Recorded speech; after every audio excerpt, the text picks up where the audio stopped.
Welcome back to channel. 2020 தெலுங்கில் வந்திருக்கிற ஒரு ஹாரத்தில் ட்ராமா மூவி தான் மாட்டராணி மௌனம் மீதி.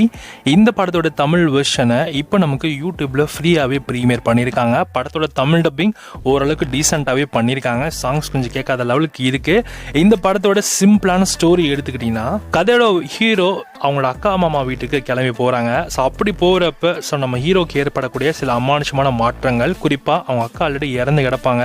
அண்ட் அவங்க மாமா கூட தான் நல்லா டைம் ஸ்பெண்ட் இருப்பாப்ல. ஸோ ஆனால் ஒரு நாள் திடீர்னு அவங்களுக்கு ஒரு மோதிரம் கிடைக்கும். அந்த மோதிரத்தினால அது போட்ட பிறகு சில பிரச்சனைகள் உண்டாகுது. குறிப்பாக சொல்ல போனால் ரெண்டு பேரோட பெர்ஸ்பெக்டிவ்லையுமே, ஸோ அந்த மாமாவோட பெர்ஸ்பெக்டிவ்லையும் சரி, நம்ம ஹீரோட பெர்ஸ்பெக்டிவ்லையும் சரி, ஸோ ஏதோ ஒரு பாடி இறந்து கிடக்கிற மாதிரியான சீக்வன்ஸ் அவங்க கண்ணுக்கு முன்னாடி வந்துட்டு போகுது. அது ஒரு இல்யூஷன் மாதிரி காட்டுவாங்க. பட் அது எதனால் நடக்குது, ஸோ அதுக்கான காரணம் என்ன, ஸோ இதுக்கு பின்னாடி மறைந்த உண்மைகள் என்ன அப்படின்றது தான் இந்த படத்தோட மிச்ச சுவாரஸ்யமான கதையே. ஓவராலாக இந்த படத்தை பற்றி சொல்லணும்னா, ஒரு ஓகேவான ஒரு ஃபர்ஸ்ட் ஹாஃப், டீசெண்டான second half, slow facing elements இந்த படத்தில் இருக்குது. சில சீன்ஸ் தான் ப்ரெடிக்டபிளாகவே இருந்துச்சு. ஸோ ஆஹோ லெவலுக்கு இல்லைனாலும் ஸோ பார்க்க வேண்டிய ஒரு டீசெண்ட் வாட்சபிள் மூவி தான். வேணுன்றவங்க ட்ரை பண்ணி பாருங்கள். தமிழ் டப்பிங்கோட இந்த படம் இப்போ உங்களுக்கு யூடியூப்பில் அவைலபிளாக இருக்குது.